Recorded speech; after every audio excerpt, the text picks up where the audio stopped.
Hello everyone, आज हम पढ़ेंगे क्लास 9th का chapter the fundamental unit of life, the cell.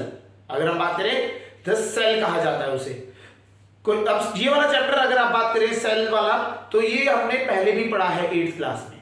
But जैसे जैसे हमारा ग्रेड अप होता है तो हमारे को क्या है, नॉलेज अपग्रेडेशन होता है। तो यहाँ पे भी हम क्या करेंगे, जस्ट अपग्रेड करेंगे नॉलेज को अपनी, जो हमने लास्ट ईयर पढ़ा था 8th में, उसको पहले रिकैप में समझेंगे भी, साथ साथ हम नई चीजों को भी यहाँ पे समझेंगे।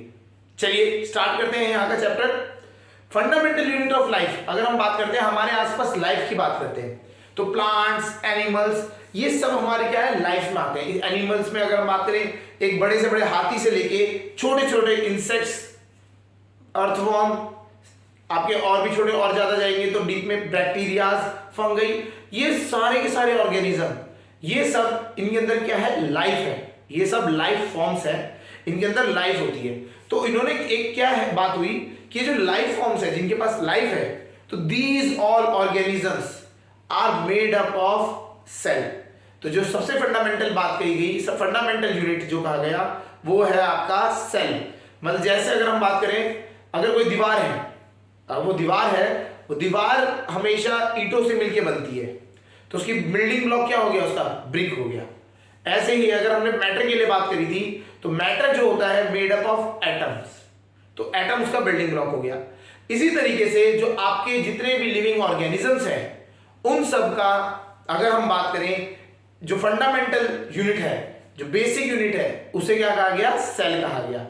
अब इसकी डिस्कवरी के बारे में भी समझ लेते हैं। एक साइंटिस्ट हुए रॉबर्ट हुक इन 1665। देखिए रॉबर्ट हुक है इन ईयर 1665।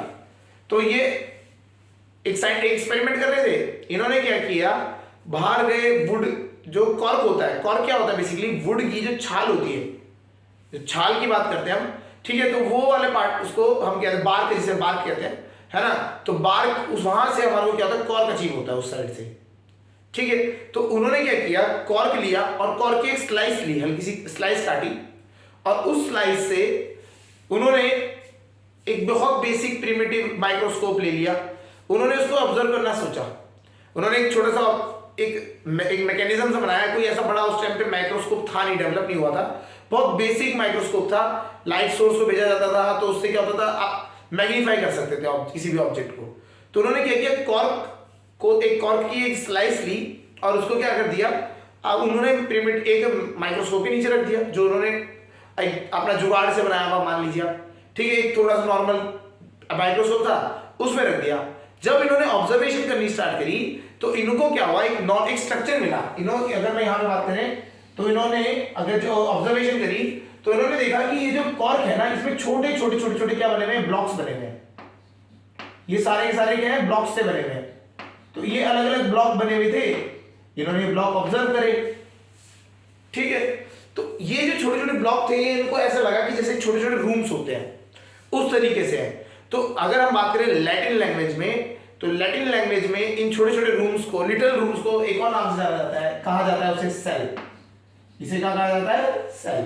तो यहां से जाके उनका सेल का नाम जो होता है ना, हम बोलते हैं सेल बोलते हैं। तो सेल का नाम कहां से आया, लिटिल रूम्स जो ऑब्जर्व करे गए थे, छोटे छोटे जो ब्लॉक्स ऑब्जर्व करे गए थे रॉबर्ट हुक द्वारा, ठीक है ना। तो उनके जो छोटे छोटे ब्लॉक्स को उन्होंने नाम दिया सेल्स, ठीक है। तो उन्होंने देखा कि जो वुडन ब्लॉक है आपका, जो कॉर्क है, उसके वो अंदर किससे बना हुआ है, बहुत सारे छोटे छोटे सेल से मिलकर बना हुआ है। तो उसको फंडामेंटल यूनिट, मतलब बात उसकी बात करें तो उसकी लाइफ पे आगे गए, ठीक है। तो यहां से डिस्कवरी स्टार्ट होती है। उसके बाद क्या हुआ, इसके बाद एक साइंटिस्ट आए, लेवेनहॉक। इन्होंने क्या किया, 1674 में इन्होंने, ये तो जो इन्होंने बात करी थी, तो ये क्या था, डेड सेल्स थे। ये इन्होंने बोला मरे हुए सेल्स थे, क्योंकि बार्क क्या होता है, आपका जो पेड़ का तना होता है, बार्क होता है, वो डेड हो जाता है, मतलब वहां पे जो सेल्स होते हैं वो डेड हो जाते हैं। लिविंग सेल कब मिलते हैं आपको, हरी हरी जो आपकी टहनियां होती हैं या पत्ते होते हैं, यहाँ पे ज्यादातर लिविंग सेल्स मिलते हैं। तो इन्होंने क्या किया, जो लेवेनहॉक थे, इन्होंने 1674 में लिविंग सेल को डिस्कवर किया। किसको डिस्कवर किया, लिविंग सेल को। किया इन्होंने पॉन्ड्स, जो होता है आपका पॉन्ड होता है, तालाब, उसमें एल्गी होती है हरी कलर की, जो आप देखो काई जो कहते हैं, एल गई, तो उनसे उसको ना उसको क्या किया, माइक्रोस्कोप, तब तक माइक्रोस्कोप आ गया था, 9 साल बाद की बात हो रही है, 1665 से 9 इयर्स लेटर, ठीक है। तो क्या हुआ, उन्होंने माइक्रोस्कोप उस टाइम पे आ गया था, थोड़ा सा मतलब इतना भी अच्छा नहीं जो आज की डेट है उतना नहीं, लेकिन थोड़ा सा अच्छा सा हो गया था, प्रिमिटिव बहुत बेसिक से थोड़ा अच्छा इंप्रूव हो गया था। तो इन्होंने क्या किया, इन्होंने जो पॉन्ड का वाटर था उसमें जो काई थी उसको अंडर माइक्रोस्कोप ऑब्जर्व किया, और वहां पे इन्होंने फर्स्ट टाइम लिविंग सेल्स को डिस्कवर किया। क्लियर। तो इनके नाम पे जाता है लेवेनहॉक जो है, ठीक है, इनके नाम पे the discovery of first living cell जाती है। फिर उसके बाद जब माइक्रोस्कोप और अच्छा बिल्डअप हो गया और अच्छी इसकी जो हम बात करें डेवलपमेंट हुई, तो उसके बाद रॉबर्ट ब्राउन आए। रॉबर्ट ब्राउन इन 1831, आप देखिए ईयर कितना डिफरेंस है इनके बीच में, बहुत साल बाद। तो रॉबर्ट ब्राउन जब आए, इन्होंने क्या किया, बहुत ज्यादा अच्छा प्रिमिटिव से बहुत अच्छा माइक्रोस्कोप लेवल में आ गए थे, हमारे पास अवेलेबल थे। तो इन्होंने क्या डिस्कवरी करी, he discovered nucleus of the cell. हम बात करें तो सेंटर ऑफ द सेल जिसे कहते हैं हम, न्यूक्लियस ऑफ द सेल, उसकी डिस्कवरी किसने करी, रॉबर्ट ब्राउन। रॉबर्ट ब्राउन जी थे, उन्होंने क्या किया, डिस्कवरी करी। ये डिस्कवरी का सिलसिला चलता रहा, जैसे जैसे माइक्रोस्कोप डेवलप होते गए और चीजें अच्छी अच्छी देखने को मिली हमें। ये जो सारी की सारी जो थ्योरीज थी इनकी, जो जो इन्होंने ऑब्जर्वेशन थी, इनके ऊपर रिसर्च करके 2 जर्मन साइंटिस्ट थे, उन्होंने एक थ्योरी पहली बार डिस्क्राइब करी। उन्होंने लोगों को थ्योरी बताई, द सेल थ्योरी, जिसे आज हम जानते हैं, अभी हम पढ़ेंगे उसके बारे में। The cell theory that was given by, ये जर्मन साइंटिस्ट है, इनके नाम प्रोनाउंस करने में ना थोड़ा सा अलग रहता है। इन्हें कहते हैं स्लाइडन एंड स्वान। स्लाइडन एंड स्वान। इन्होंने क्या किया था, इन्होंने जो भी सेल के ऊपर जितनी भी रिसर्च हुई थी उनको कंबाइन करके एक सेल थ्योरी डिस्क्राइब करी, प्रेजेंट करी इन्होंने। इसके बाद एक और साइंटिस्ट आए, विर्चॉफ। उन्होंने क्या किया, 1855 में इस सेल थ्योरी को एक्सटेंड कर दिया। क्या करके, उन्होंने एक पॉइंट इंट्रोड्यूस किया कि आपके जो आज की डेट में लिविंग सेल्स हैं, they are generated from pre existing cell. ऐसा नहीं है कि कोई non material non living things थी, उससे क्या हुआ, उसमें लिविंग थिंग आ गई, एकदम से लिविंग थिंग बन गया, नहीं। उन्होंने बोला कोई भी आज की डेट में लिविंग थिंग जो है वो कभी ना कभी किसी ना किसी और लिविंग थिंग से ही बनी है, मतलब एक लिविंग फॉर्म से ही दूसरी फॉर्म में कन्वर्ट हो रहे हैं। तो हमारा जो लिविंग सेल्स है वो प्री एग्जिस्टिंग सेल्स से ही बना है।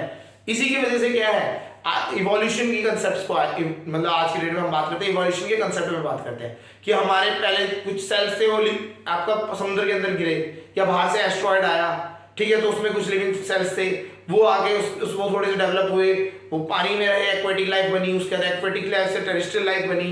तो इस तरीके से हमने क्या इवोल्यूशन को समझते हैं। उसके बाद तो इवोल्यूशन अगर हम बात करें तो वो सारी बिगिनिंग, उसकी जो नींव आती है वो यहीं से आती है। तो ये सारे साइंटिस्ट थे, इन्होंने मिलके क्या किया, सेल के ऊपर डिस्कवरी करी। और मतलब ये कह सकते हैं सेल की आज की डेट में डिस्कवरी हो रही है, आज भी हो रही है। बट ये वो साइंटिस्ट की अगर हम लिस्ट करें तो ये साइंटिस्ट वो साइंटिस्ट हैं जिनके वजह से, जिनके कंट्रीब्यूशन से आज की डेट में हम सेल्स के बारे में और ज्यादा सीखते हैं। ठीक है, चलिए। और अब बात आती है, अगर हम बात करें इंडियन की ओरिजिन की बात करें तो कहा जाता है कि वहां पे भी कॉन्फ्लिक्ट चल रहा है कि ऋग्वेद में ये पहले ही लिखा हुआ था हमारे यहाँ, ठीक है। तो वहां पे भी अभी, क्योंकि हम आज की डेट में बहुत सारी चीजें सुनने को मिलती है ना कि ये चीज पहले से है, ये सारी जो थ्योरीज आ रही है ये they are earlierly written in Rigveda. तो ये भी, इसका भी कॉन्टेस्ट आता है कि ऋग्वेद में ये लिखा गया था कि जो पत्ते होते हैं आपके लिविंग थिंग्स के, तो वो उनके बारे में हल्का सा डिस्क्रिप्शन बता रखा था कि वो लगभग ऐसे बताए गए थे जो आज की डेट में हम सेल की तरह पढ़ते हैं। तो कॉन्फ्लिक्ट्स है उसमें भी, लेकिन हमारे लिए अगर हम बात करें तो दीज आर द साइंटिस्ट, इनके बारे में हमें पता होना चाहिए, इनके कंट्रीब्यूशन के बारे में पता होना चाहिए कि इन्होंने सेल की डिस्कवरीज में, अगर हिस्ट्री में बात करें, सेल की डिस्कवरी की हिस्ट्री है ये। तो ये हिस्ट्री की तरह है आपका, पहले रॉबर्ट हुक थे, फिर बीच में फिर बाद में क्या हुआ, लेवेनहॉक आए, उसके बाद रॉबर्ट ब्राउन आए, ठीक है। फिर आपको सेल थ्योरी के बारे में पता होना चाहिए। तो इस तरीके से आपको इसके बारे में आइडिया होना चाहिए। चलिए अब हम बात करते हैं, चैप्टर को स्टार्ट करते हैं प्रॉपर तरीके से, सेल के बारे में बात करना स्टार्ट करते हैं। चलिए, तो हमारी जो सेल की डिस्कवरी थी सबसे पहले आती है रॉबर्ट हुक के नाम पे। तो अचीवमेंट किसके नाम पे गई, Robert Hooke. He was the scientist who discovered the cell. Cell की डिस्कवरी उन्होंने ही करी।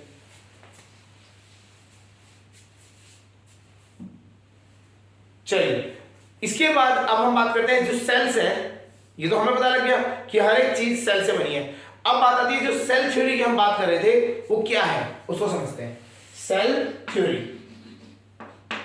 सेल थ्योरी में हम बात करते हैं तो बेसिक 3 प्रिंसिपल है, 3 मेन पॉइंट्स हैं, उनको हम समझते हैं।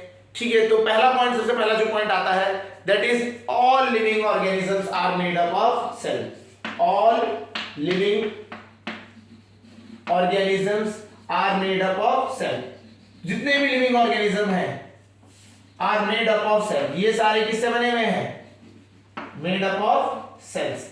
ये सेल से ही बने हुए हैं।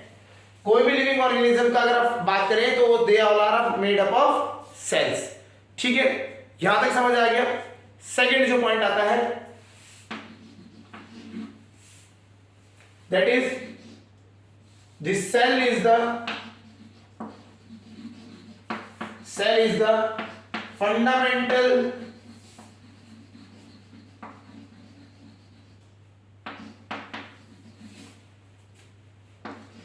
functional and structural unit of life। Fundamental तो ही, functional and structural unit of life.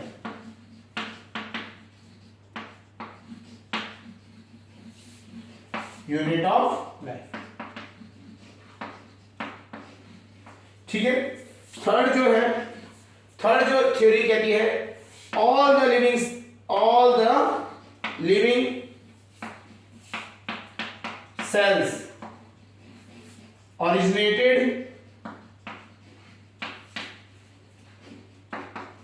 from a pre-existing cell। तो ये pre-existing cell जो थे ये एक्सटेंशन हुआ था जब हमारा सेल थ्योरी पे तब आया था ये pre-existing cells। तो जितने भी सेल्स हैं हमारे आसपास लिविंग सेल्स, वो किसी ना किसी और लिविंग सेल से ही मिलके बने हुए हैं, मतलब उसी से ओरिजिनेट हुए हैं। कोई ऐसा नहीं था कि नॉन लिविंग थिंग थी वो एकदम से लिविंग बन गई, नहीं। लिविंग सेल थे, वही बाद में मल्टीप्लाई इधर उधर वो आपका क्या रिप्रोड्यूस होते गए और वो उन्होंने बाद में ऑर्गेनिजम्स बनाने स्टार्ट कर दिए, लिविंग ऑर्गेनिजम्स। चलिए, तो ये 3 सेल थ्योरीज के पॉइंट्स आपको समझ आ गए होंगे, क्लियर है। चलिए आगे बढ़ते हैं। चलिए, तो हमें सेल थ्योरी का भी पता लग गया। ठीक है, तो ये बेसिक थ्योरीज हैं सेल के ऊपर। ये 3 मेन प्रिंसिपल्स हैं कि आपके एक सेल किस तरीके से होता है, क्लियर है। चलिए अब आते हैं, देखते हैं। देखो सेल तो हमें पता लग गया कि सेल होता क्या है, it is the functional unit of life, बहुत बेसिक लाइफ है। अब हम बात करते हैं ऑर्गेनिजम्स में।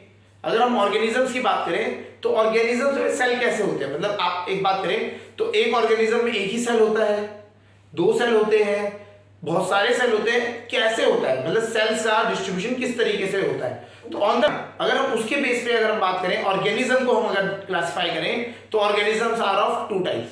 अगर हम बात करते हैं on the basis of cells, number of cells, organism में कितने सेल्स हैं, ठीक है ना। तो नंबर ऑफ सेल्स के हिसाब से, ठीक है, अगर हम नंबर ऑफ सेल्स लिख देते हैं, नंबर ऑफ सेल्स, कितने सेल्स हैं उसके हिसाब से अगर हम बात करें तो there are 2 types of organisms. पहला जो होता है one is unicellular. Uni means एक और सेलुलर मींस सेल, एक सेलुलर, ठीक है, cellular. And multi cellular, multi means many and cellular means cells. तो एक सेल से बना हुआ होगा तो उसे क्या कहा जाएगा, यूनिसेलुलर, और बहुत सारे सेल से मिलकर बना होता है तो उसे क्या कहा जाएगा, मल्टी सेलुलर। क्लियर हो रहा होगा। तो हमारे कुछ ऑर्गेनिजम्स होते हैं जो एक ही सेल से बने होते हैं, जैसे कि अगर हम बात करें बैक्टीरियाज, फंगई, ये बहुत छोटे छोटे जो ऑर्गेनिजम्स होते हैं ये सिंगल सेलुलर होते हैं, ठीक है। लेकिन अगर मल्टी सेलुलर की बात करें, जैसे हम हैं, हमारे अंदर बहुत सारे टाइप के सेल्स हैं, बहुत सारे भी सेल्स हैं क्वांटिटी में, और टाइप के भी अलग अलग डिफरेंट टाइप्स के भी सेल हैं। ऐसी एलिफेंट्स हो गए, बर्ड्स हो गई, ठीक है, थोड़ा बड़ा इंसेक्ट देखोगे तो आप उसमें भी आपको मल्टी सेलुलर ऑर्गेनिजम्स दिखाई देंगे। वो सारे क्या मल्टी सेलुलर ऑर्गेनिजम्स ही हैं। क्लियर हो गया। तो मल्टी सेलुलर, अच्छा यहां समझने की बात है, मल्टी सेलुलर ऑर्गेनिज्म और यूनिसेलुलर ऑर्गेनिज्म में डिफरेंस क्या होता है। अब आती है बात डिफरेंस की। अब हम बात करना चाह रहे हैं कि क्या कौन सा अच्छा है, मतलब अगर आप अच्छा की बात तो नहीं कह सकते, होते तो दोनों ही अवेलेबल है, लेकिन किसके पास कौन से एडवांटेजेस हैं, है ना। तो इसको समझते हैं। यूनिसेलुलर में कितने हैं, made up of one type of cell. चलिए तो लिखते हैं डिफरेंस। यूनिसेलुलर मेड, अब जो ऑर्गेनिज्म है वो क्या है, made up of one cell. एक ही सिंगल सेल कह लीजिए, एक सेल से बना हुआ है, ठीक है। मल्टी सेलुलर क्या है, made up of many cells, many या लार्ज, या फिर हम कह सकते हैं large quantity of cell, large quantity of cell, मतलब लार्ज क्वांटिटी से मिलके बना है, ठीक है। मतलब वन से ज्यादा होगा तो वो आपका मैनी में आ जाएगा, ठीक है। यहां हमें समझ के चलना है। अब अच्छा एक चीज समझिए, अगर हम एक लिविंग ऑर्गेनिज्म की बात करें, हम जैसे अपनी बात करें, तो हमें डे टू डे लाइफ में बहुत सारी एक्टिविटीज करनी पड़ती है। जैसे हमें खाना खाना पड़ता है, डाइजेशन करना है ना, हमें रेस्पिरेशन करना है, सांस लेनी है हमें, ठीक है। हमें अगर हम बात करें, हमें और भी एक्टिविटीज होती है, जैसे हमारे को क्या करना है, बॉडी में एक्सक्रीशन भी है, हमारे में रिप्रोडक्शन भी है, तो बहुत सारी चीजें एक्टिविटीज हैं ये जो हमारी बॉडी को करनी पड़ती है अपने लाइफ टाइम में, अपने लाइफ टाइम में ये सारी चीजें करनी पड़ती है हमें, ठीक है। तो ये जो सारी एक्टिविटीज है, अगर एक यूनिसेलुलर ऑर्गेनिज्म में है तो उसी एक सेल को ये सारी चीजें करनी पड़ेगी। तो जितना भी आपका ये काम है, इतना सारा जो काम है हमारे, और हमारी बॉडी में बात करें तो हमारे पास हर एक काम के लिए डिफरेंट ऑर्गन है, डिफरेंट टाइप्स ऑफ सेल्स है। जैसे अगर हमारे को क्या करना है, खाना खाना है, तो लीवर हो गया, स्टमक हो गया, इनके पार्ट्स के जो सेल्स है वो अलग है, लंग्स के सेल्स अलग है। तो काम जो है particular specialised types of cells available होते हैं हमारे पास। लेकिन यूनिसेलुलर में एक ही सेल है, तो इसके पास तो कोई है ही नहीं चीज करने के लिए, तो एक ही सेल को सारा काम करना पड़ता है। तो यहां पे हम बात करें मल्टी सेलुलर में, अगर हम बात करें तो मल्टी सेलुलर में स्पेशलाइज्ड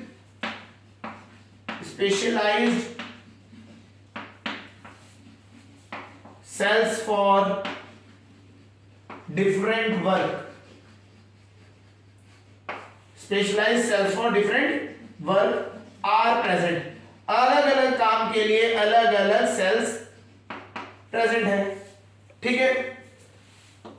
इसमें क्या होगा, single cell has to perform all, single cell has to perform all work, perform all type of work, हर टाइप का काम क्या करना पड़ेगा, इसी को करना पड़ेगा।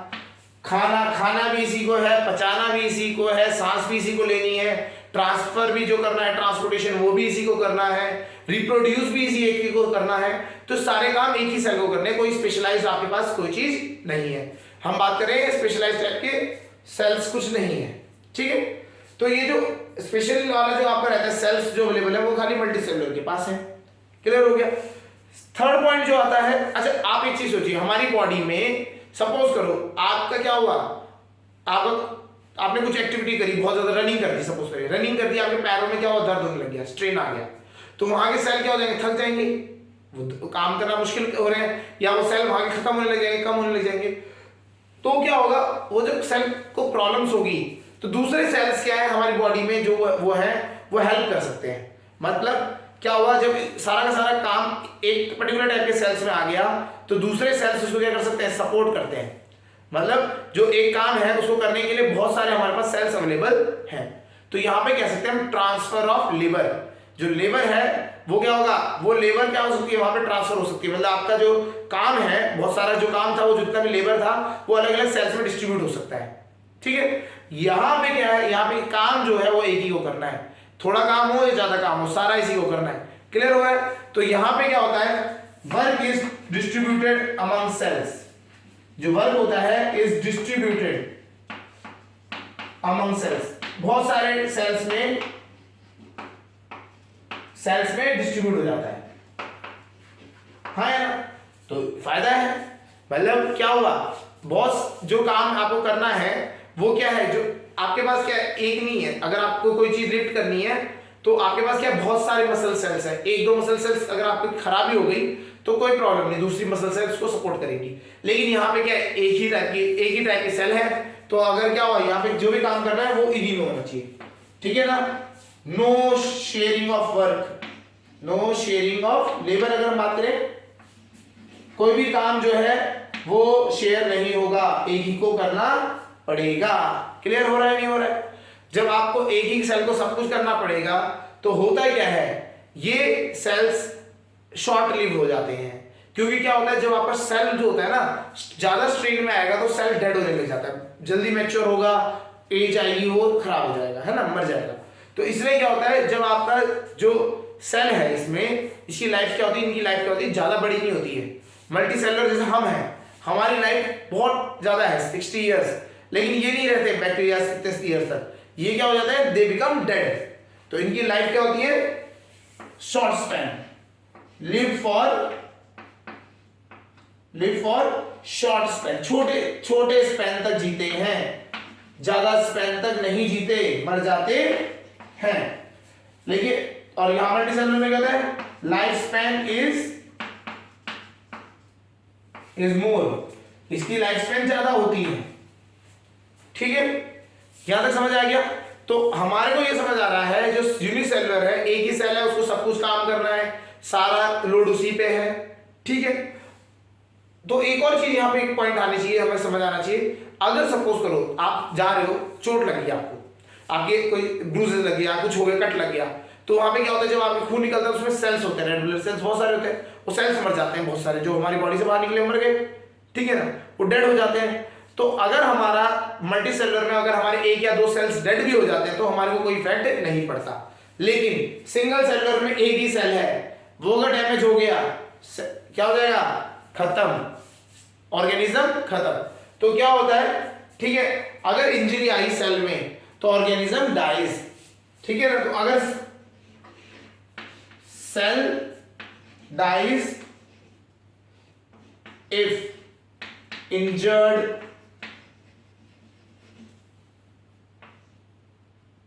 ठीक है ना, अगर ये इंजरी हो जाती है या फिर कोई ना कोई फॉरेन पार्टिकल इसके अंदर आ गया, जैसे कोई हमारे को बीमारी हो जाती है ना, हमारे में क्या हुआ, बुखार आया, हमारे को बैक्टीरिया आ गया हमारे अंदर, तो हमारे को बुखार आया, तबियत खराब हुई, कोई सेल्स मरे, व्हाइट ब्लड सेल्स सपोर्ट कर रहे हैं उसको, तो बहुत सारी चीजें चलती रहती है हमारी बॉडी में, बहुत सेल मरते भी हैं, कुछ पैदा भी होते रहते हैं।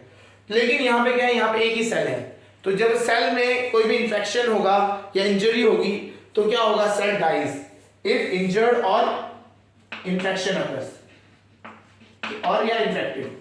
अगर वो इन्फेक्टेड हो जाएगा या इंजरी हो जाएगी तो सेल क्या हो जाता है, चांसेस होते हैं वो मर जाता है। मल्टी सेलुलर में क्या होता है, many cells lives and dies, एक साथ पैदा भी होते रहते हैं, ठीक है, और बढ़ते रहते हैं। ठीक है, इसमें यहां लिख सकते हैं many cells dies and are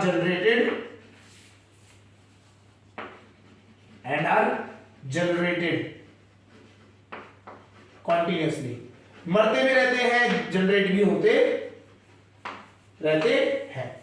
clear हो गया। जैसे पेड़ है, पेड़ भी लिविंग सेल है, लिविंग ऑर्गेनिज्म है, उसमें आपने एक जगह से साइड से आपने उसकी टहनी काट दी तो पूरा पेड़ मर जाता है, नहीं मरता, वो दूसरी जगह से ग्रो होने लग जाता है। तो इसी को कहते हैं मल्टी सेलुलर होने का एडवांटेज।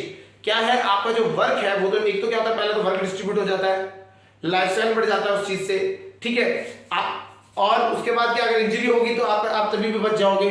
लेकिन यहाँ पे क्या है, ये सब में यूनिसेलुलर को डिसएडवांटेज है। क्लियर हो गया।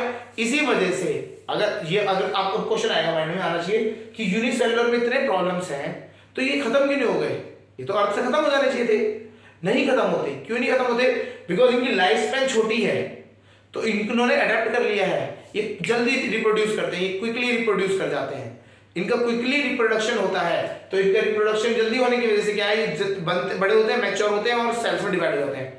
ठीक है, तो ये डिवीजन इनका जल्दी जल्दी होने लग जाता है, तो ये ज्यादा अमाउंट में बन जाते हैं, क्वांटिटी ज्यादा हो जाती है, और क्वांटिटी ज्यादा होने की वजह से क्या है, ये स्प्रेड आउट हो रहे हैं। समझ आ गया। तो बैक्टीरिया क्या है, जल्दी जल्दी जल्दी इनकी लाइफ स्पैन एक दिन में पैदा भी हो गए, रिप्रोड्यूस भी कर दिया और फिर मर भी जाएगी, ऐसा भी होता है इसमें। ठीक है, तो क्या हो गया, रिप्रोड्यूस करने से क्या हो, जो इनकी चाइल्ड बने, जो बेबीज हुए, जो आपके कह सकते हैं ना, जो इनकी यंग वंस हो रहे हैं, तो यंग वंस वो कंटिन्यू करते हैं वहां पे रहना, और वो क्या होता है, मरते रहते जीते रहते हैं। जैसे मच्छरों का, मॉस्किटोज की लाइफ स्पैन ज्यादा नहीं है, ऐसा नहीं कि आप 10 डेज 40 ईयर्स तक मच्छर जी रहा है, नहीं है, कम है। कम होने के बावजूद क्या वो ज्यादा बच्चे पैदा करते हैं एक साथ, जल्दी आपका ग्रोथ होता है, मच्छर कभी खत्म नहीं हो रहे। समझ आ गया? तो मल्टी सेलुलर और यूनिसेलुलर में डिफरेंसेस आपको समझ आ गए होंगे। ये एक इंपॉर्टेंट पॉइंट है, ये मतलब आपका क्वेश्चन बन जाता है फॉर, अगर हम बात करें स्कूल पॉइंट ऑफ व्यू से, ठीक है, ये पूछा जाता है। क्लियर हो गया? समझ आ गया होगा? एक और बार रिवाइज करा देते हैं।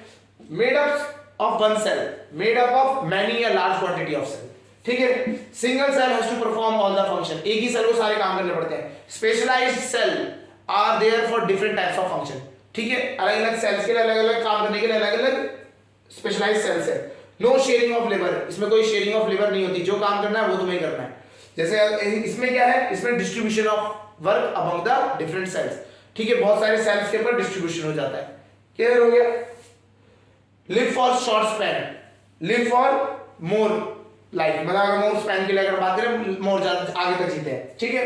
सेल डाइज इफ इंजर्ड और इन्फेक्टेड, अगर सेल क्या हो गया, फॉरेन पार्टिकल से इंजर्ड हो गया या इन्फेक्ट हो गया, सेल मर जाता है, खत्म हो जाता है। यहाँ पे क्या है, मैनी सेल्स इन आर, मतलब many cell dies and are generated continuously, बहुत सारे मरते भी रहते हैं और जीते पैदा होते रहते हैं। जैसे हमारे अंदर रेड ब्लड सेल्स है, रेड ब्लड सेल्स मरते भी रहते हैं और जिंदा होते भी रहते हैं। क्लियर हो गया?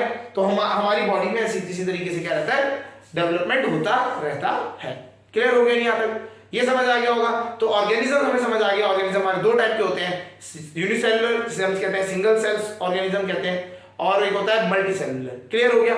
चलिए अब जो नेक्स्ट पार्ट है, हम बात करना चाह रहे हैं जो सेल्स का, ये जो सेल होते हैं ये कैसे होते हैं, इनकी शेप, इनकी साइज, ठीक है ना, तो होता कैसा है ये इसको हम समझते हैं क्या होता है। चलिए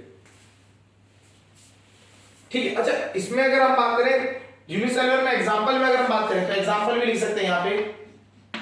अगर एक पॉइंट अगर आता है ना, जैसे अगर एक पॉइंट भूल गया तो यहाँ पे लिख दीजिएगा एग्जांपल, अमीबा, बैक्टीरिया, मतलब है ना, या हाइड्रा एग्जांपल में अगर और लिखना है, टू बी प्रिजर्व एक्सेट्रा, ठीक है। और मल्टीसेलुलर में लिख दीजिएगा अपना ही मैन हो गए हम लोग, ठीक है, प्लांट्स, ठीक है, एक्सेट्रा। तो ये सारे क्या है, ह्यूमन एंड प्लांट्स एक्सेट्रा, ये क्या हो गए, एग्जांपल हो गए। क्लियर है? चलिए अब इसके बाद हम बात करते हैं सेल्स की शेप और साइज के बारे में बात करते हैं। सेल्स किस तरीके से दिखाई देते हैं, सेल्स होते क्या है ये समझते हैं थोड़ा सा। चलिए पॉइंट आता है सेल का शेप। सबसे पहले हम आते हैं शेप के लिए। देखिए सेल्स कुछ ऐसे दो, पहले तो ये समझते हैं शेप के लिए बात करते हैं तो दो टाइप के सेल्स होते हैं। एक सेल होते हैं जिनकी शेप क्या होती है, फिक्स्ड होती है। कुछ ऑर्गेनिजम्स, कुछ सेल्स होते हैं जिनमें क्या होता है, शेप क्या होती है, फिक्स्ड होती है। और कुछ में क्या होता है, नॉट फिक्स्ड, वो क्या होती है, वो चेंज होती है, चेंज कर सकते हैं, ठीक है। तो आपका क्या होता है, यहां समझने की बात है, जो shape of the cells are, या ऐसे कह सकते हो, shape of the cell may be fixed और मे बी नॉट फिक्स्ड। वो क्या हो सकता है, चेंजिंग भी हो सकती है। जैसे कि एग्जांपल में अगर हम बात करें चेंजिंग में जिसकी सेल की, जैसे अगर हम बात करें तो वो कौन सा है, amoeba. Amoeba is very common example. ये क्या होता है, इसकी शेप फिक्स नहीं होती, ये क्या होता है, आपका जेली जैसा होता है, मूव करता रहता है आगे को, ठीक है। और फिक्स्ड शेप में अगर हम बात करें, एग्जांपल में अगर हम बात करें, आप सब लोगों ने एग देखा होगा, एग की शेप क्या है, फिक्स है। अंडा देखा है मुर्गी का या किसी का, तो दैट इज अ सेल।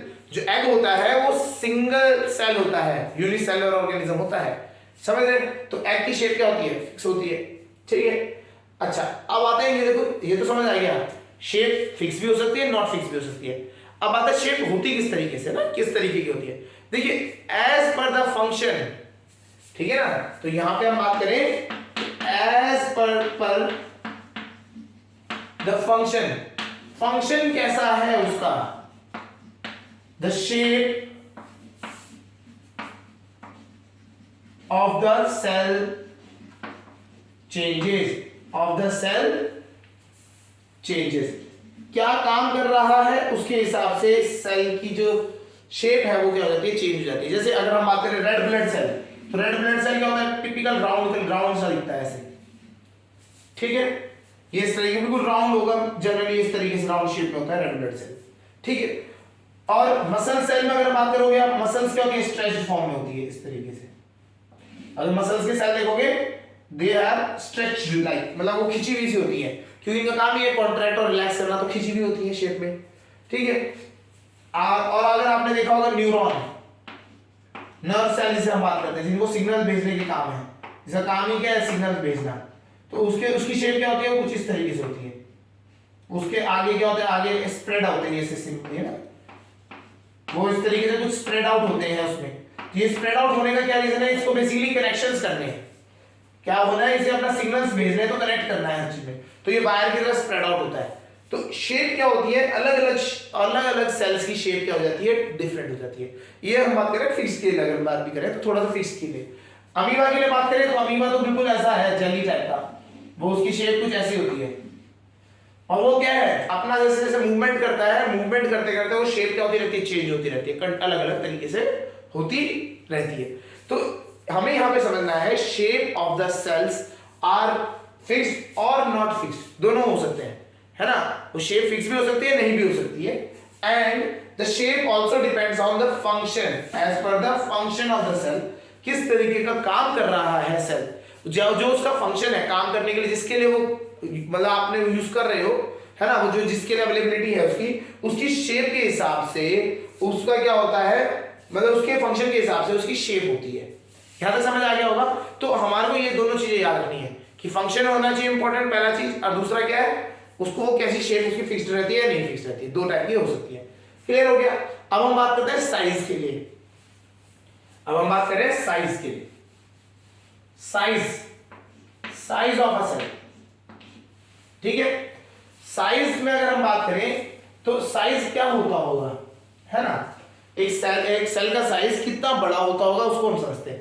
देखिए सेल बहुत छोटे से छोटा लेके बहुत बड़ा भी हो सकता है, मतलब कैसे अगर हम बात करें, वो माइक्रो ऑर्गेनिज्म भी है, माइक्रो मतलब 1 माइक्रोमीटर, 1 माइक्रोमीटर, माइक्रोस्कोप से देखना पड़े आपको, नेकेड आई से दिखाई ना दे, इतने छोटे साइज से लेकर हमारे को एक मुर्गी का अंडा देखा है, सबसे बड़ा मुर्गी का अंडा किसका होता है, ऑस्ट्रिच का, है ना, ostrich is the biggest egg, तो ऑस्ट्रिच का जो अंडा होता है वो बिगेस्ट अंडा होता है, और हम ऑन एन एवरेज अगर उसको बात करें तो उसका साइज जो होता है अराउंड 18 सेंटीमीटर के आसपास होता है, ठीक है ना। तो ये ऑस्ट्रिच है, तो इनका जो सेल का जो साइज है वो आपका 1 माइक्रोमीटर मतलब 10⁻⁻⁶, अगर हम इसको लिख दें तो it is equal to 10⁻⁻⁶ metre से लेके 18 सेंटीमीटर तक का साइज हो सकता है।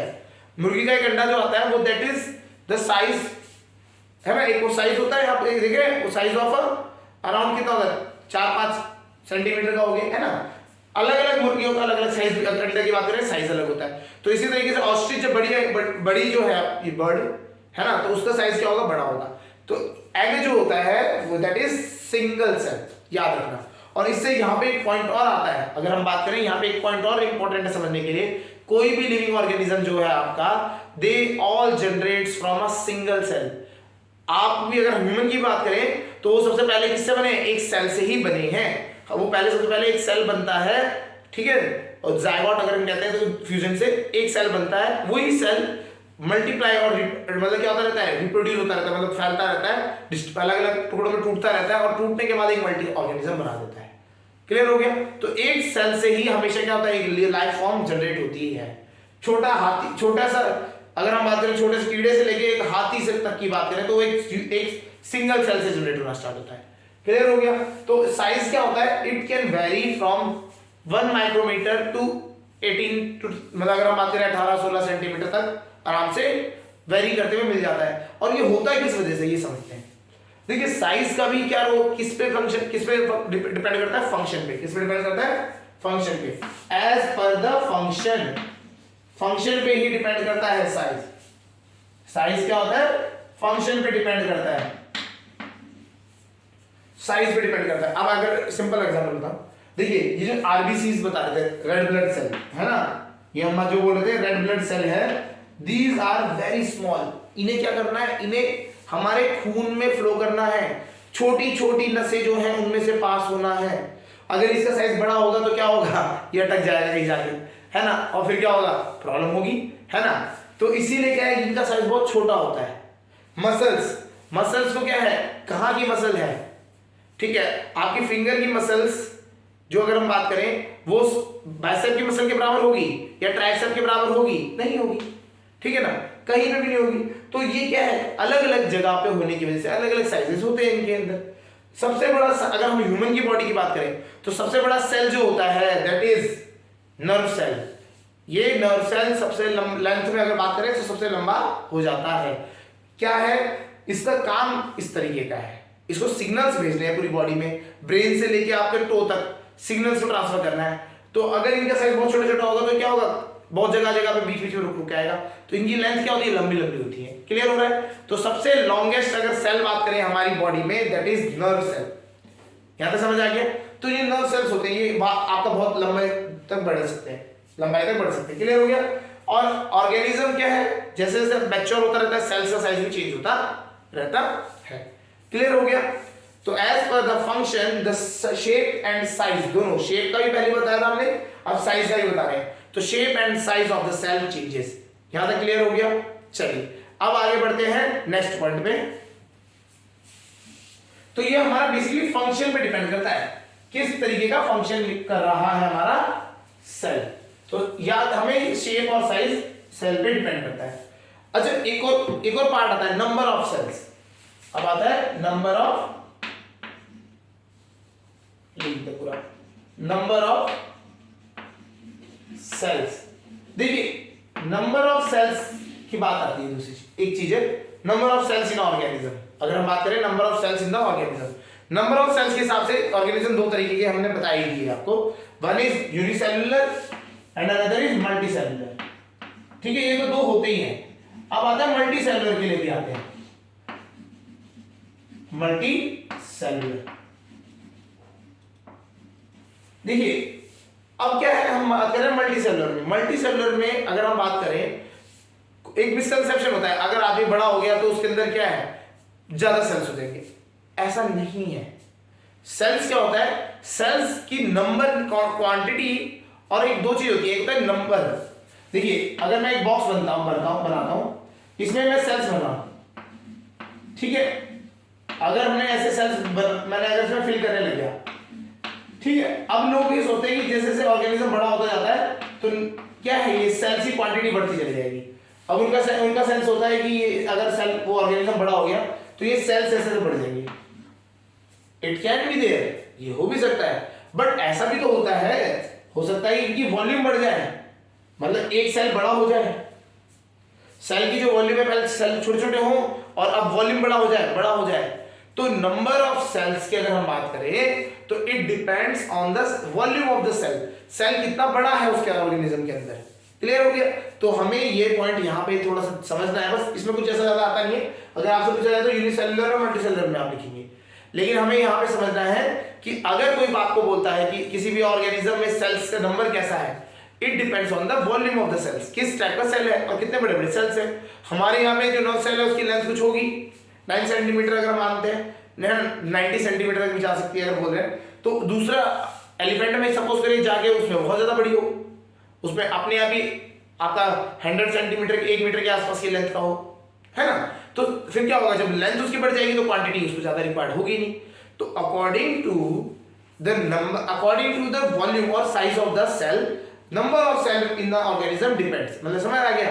तो आप ऐसे जज नहीं कर सकते कि इसमें इतनी है। जैसे अगर हम बात करें छोटे बच्चों की, आपको एक तरीका बताता हूं, एग्जांपल ही बताता हूं। छोटे बच्चे में हड्डियां ज्यादा होती हैं एज कंपेयर टू बड़ा एक अडल्ट हो जाए, ठीक है। एक बड़े अडल्ट में हड्डियां कम होती हैं, छोटे बच्चे में ज्यादा होती हैं, ठीक है। ये फैक्ट है। अगर इस तरह समझे, अब छोटा बच्चा है तो छोटे बच्चे में छोटा साइज है तो हड्डियां क्या होनी चाहिए, आपको लगेगा अरे यार हड्डियां इसमें कम है। अब बड़ा हो गया तो हड्डियां ज्यादा होनी चाहिए, नहीं, छोटे बच्चे में हड्डियां ज्यादा होती हैं। तो depending on the size of the bones, छोटे बच्चे में हड्डियां छोटी छोटी होती हैं और होती क्वांटिटी में ज्यादा है। यहां समझ आ गया। तो सेल्स का भी हिसाब ऐसा है, ऑर्गेनिज्म बड़ा हो गया तो आपकी हड्डियां, ऑर्गेनिज्म के सेल्स भी बड़े हो सकते हैं। तो जब सेल्स बड़े हो जाएंगे तो क्या हो जाएगा, ऑर्गेनिज्म के सेल्स का साइज बड़ा हो गया तो क्वांटिटी कम भी रख सकते हैं, ठीक है। यहां पॉइंट समझ आ गया। चलिए अब हम बात करते हैं सेल्स। अब ये तो समझ आ गया सेल्स के बारे में। अब हम बात करते हैं बेसिक सेल के क्या स्ट्रक्चर्स होते हैं, ठीक है ना। बेसिक सेल्स की अगर हम बात करें, सेल्स में क्या क्या पाया जाता है, ठीक है। तो हुआ क्या, जब डिस्कवरीज का जो हमने आपको बताया ना, हिस्ट्री ऑफ मतलब एक टाइप से हिस्ट्री बताई थी इनकी डिस्कवरी की, ठीक है। तो इन्होंने बोला कि जो आपके सेल्स है, उन्होंने सबसे पहले जो माइक्रोस्कोप अच्छे डेवलप हुए नहीं थे, तो उन्होंने जब डिस्कवरी करनी स्टार्ट हुई तो सबसे पहले क्या हुआ, उन्होंने आउटर केसिंग देखी। तो इन्होंने क्या बोला, जो सेल है, एक आपका सेल जो है वो हमेशा 3 चीजों से मिलकर बनता है। ठीक है, तो 3 चीजें कौन कौन सी हैं समझ लेते हैं। पहला चीज देखिए, बाद में और भी चीजें हैं, सेल ऑर्गेनेलीज आई थी, कि बाद में जाके आपका जो अभी अच्छे लेवल के माइक्रोस्कोप्स आए हैं, इलेक्ट्रॉन माइक्रोस्कोप आए हैं, तब हमने जाके ऑर्गेनेलीज को स्टडी करना स्टार्ट किया है। उससे पहले तो हमने क्या मान लिया था कि कुछ ही पार्ट्स होते हैं, वो है कौन कौन से। सबसे पहला आता है आपका मेम्ब्रेन्स। क्या आया, मेम्ब्रेन्स, जो उनकी लेयर्स है उनको हम कहते हैं प्लाज्मा मेम्ब्रेन। Plasma membrane. तो ये क्या हुआ, इन्होंने बोला जो सेल है ना उसके अंदर लिक्विड भरा है और उनकी जो ऊपर की लेयर है उन्हें मेम्ब्रेन कहा गया, और लिक्विड को हम प्लाज्मा कह रहे हैं यहाँ पे, तो प्लाज्मा की मेम्ब्रेन्स। ठीक है, चलिए सेकंड जो उन्होंने बोला कि एक तो प्लाज्मा मेम्ब्रेन है, उसके बाद जो दूसरी चीज है दैट इज प्रोटोप्लाज्म, मतलब जो बीच अंदर लिक्विड भरा हुआ है। ठीक है, अंदर जो लिक्विड भरा हुआ है उसे क्या कहा गया, प्रोटोप्लाज्म। और फिर हमने बताया था रॉबर्ट ब्राउन थे, उन्होंने क्या डिस्कवर किया था, न्यूक्लियस, तो न्यूक्लियाई जिसे हम कहते हैं। तो बोला कि एक सेल में न्यूक्लियाई भी होता है। तो 3 चीजें आपको उन्होंने स्टार्टिंग, बेसिक स्टार्टिंग में हम बात करें तो 3 चीजें बताई उन्होंने, बोला प्लाज्मा मेम्ब्रेन होगा, प्रोटोप्लाज्म होगा और न्यूक्लियस होगा। ये 3 चीजें आपके एक सेल में होंगी ही होंगी, जो जनरली लिविंग सेल्स में उन्होंने देखी। ठीक है, तो लिविंग सेल्स में तीनों चीजें आपको देखने को मिलती है। अभी ले समझते हैं कि कर करके क्या क्या होता है। चलिए प्लाज्मा मेम्ब्रेन से आते हैं।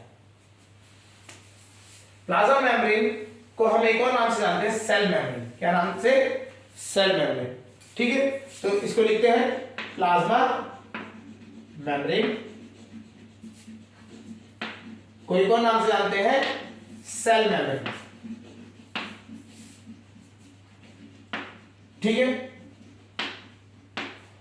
मजेदार चैप्टर है ये, इसको समझते चले तो ये बहुत आसानी से समझ आ जाता है। ठीक है, तो it is plasma membrane. Plasma membrane समझते हैं क्या होता है। देखिए आपका कोई भी सेल है ना, उन्होंने क्या बोला, ये जो सेल है, आपके सेल के अंदर क्या है, एक लिक्विड भरा हुआ है।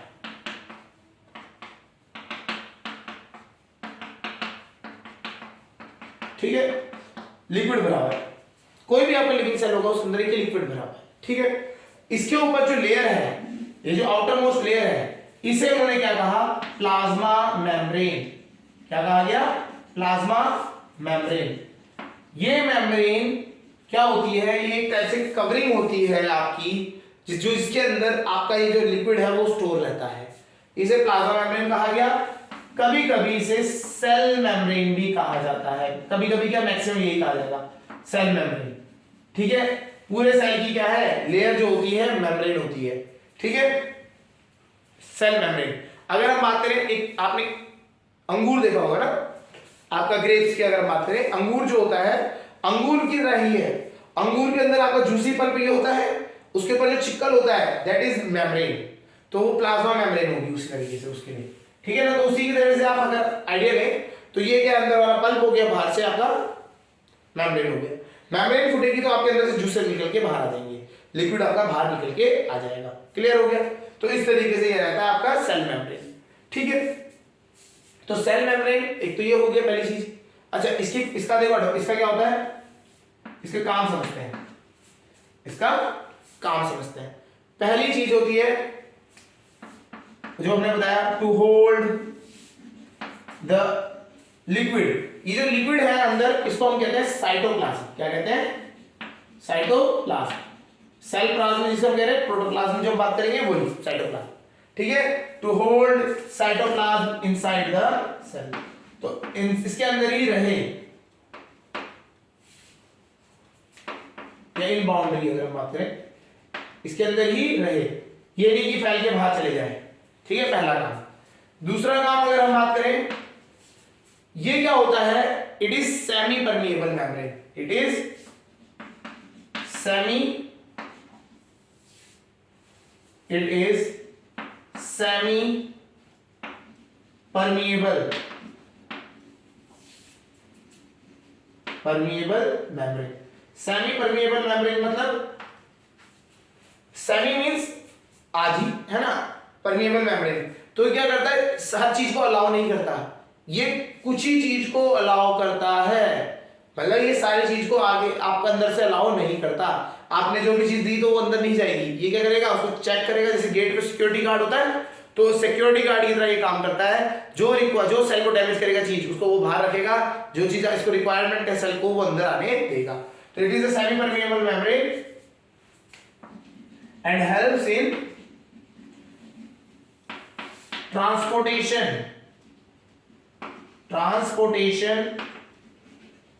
of, किसकी ट्रांसपोर्टेशन करता है, of water, air and food in and भी, चलो फूड के साथ लिख देते हैं, water, air, food and waste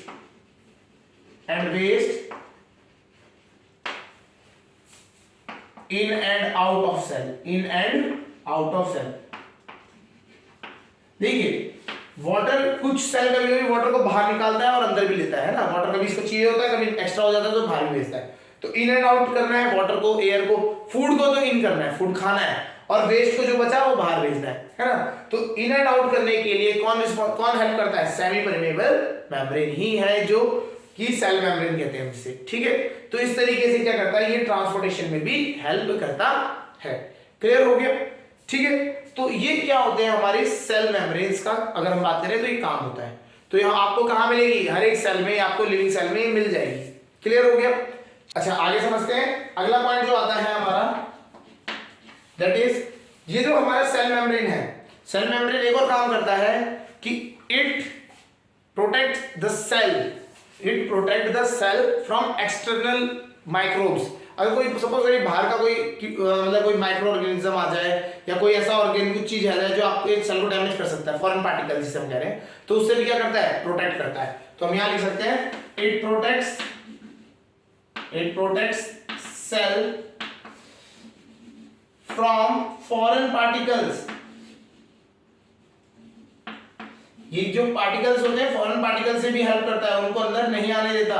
अगर फॉरेन पार्टिकल्स अंदर आ गए तो जैसे हमारी बॉडी में तो क्या है, हमारे को बुखार हो जाता है, हमें फीवर आ गया ना, तो ये क्या है, ये सारे स्नीजिंग, कोल्ड, ये सब क्या है, माइक्रो ऑर्गेनिज्म की वजह से तो हुए।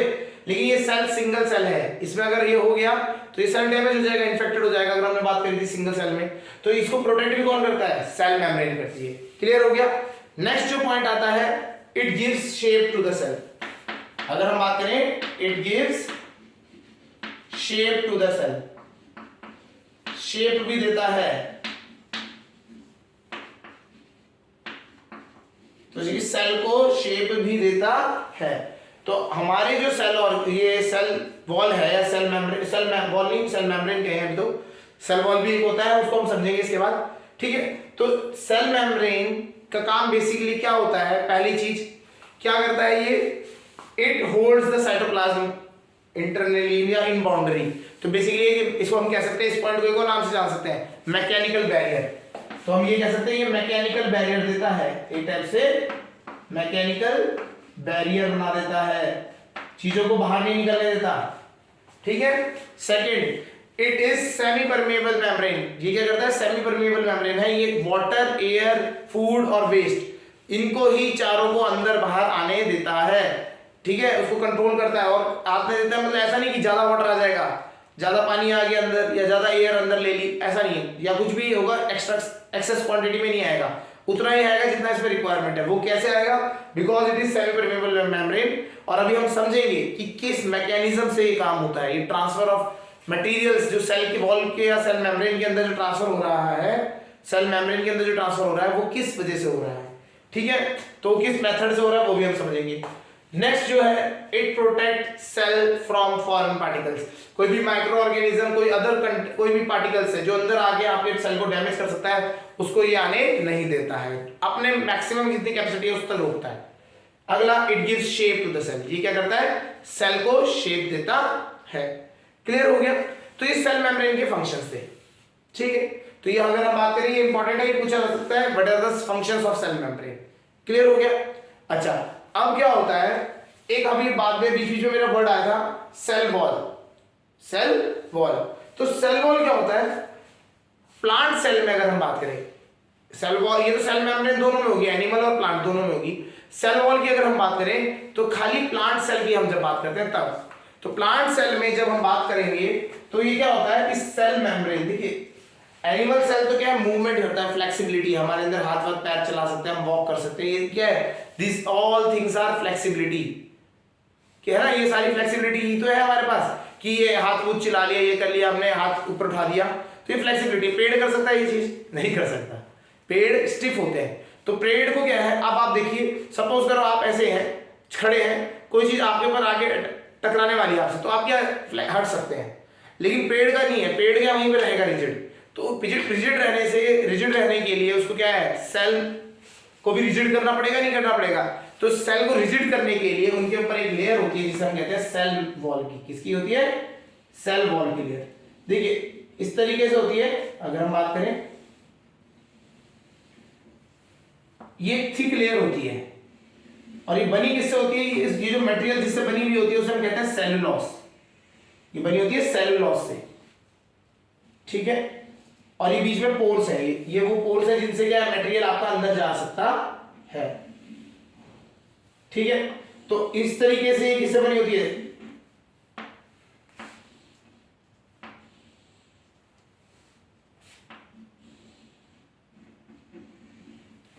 इस तरीके से आपका क्या होता है, सेल वॉल होती है। ये क्या होती है, सेल वॉल।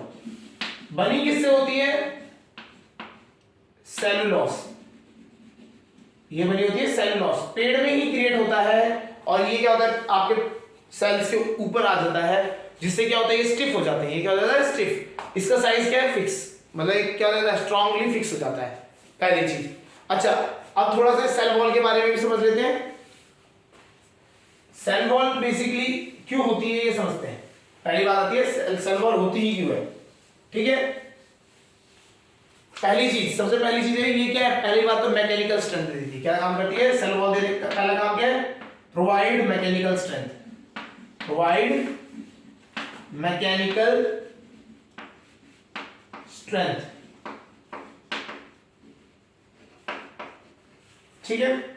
ये चीज पहले बात तो क्या करता है, हमें मैकेनिकल स्ट्रेंथ देता है। बाहर से कोई भी चीज आई, टकराई, तो ये क्या करेगा, उसको डैमेज करने, सेल तक पहुंचने से रोक लेगा, अपने पास आके ये क्या करेगा, उसको होल्ड कर देगा, ठीक है। सेकंड चीज, अच्छा आपने एक चीज देखिए, अगर आप एक देखिए एक्सपेरिमेंट, आप जो आपके रेजिन्स होते हैं, किशमिश जिसको हम कहते हैं, किशमिश को रात को पानी में रख दीजिए, अगले दिन सुबह तक देखेंगे तो वो फूला हुआ सा दिखेगा। क्या होता है, वो जितना भी पानी है बाहर उसको एब्जॉर्ब कर लेता है और फूल जाता है। तो इसी तरीके से अगर ये जो सेल है गलती से पानी में चले जाए, ज्यादा एक्सेस पानी है जहाँ पे, वहां चले जाए, तो ये क्या करेगा, पानी सोख लेगा अपने अंदर और ये फूल जाएगा। और फूल के अगर ये पानी सोखता ही रह गया, फूलता रहेगा और फट जाएगा, ये फट भी सकता है सेल, है ना, उसकी वजह से। तो उसको उस टाइम पे जब ये फूल रहा है तो सेल अपनी ये क्या हो जाए, एक्सेस बाहर ना निकल जाए, तो उसको होल्ड करता है। तो इसको कहते हैं होल्ड द सेल,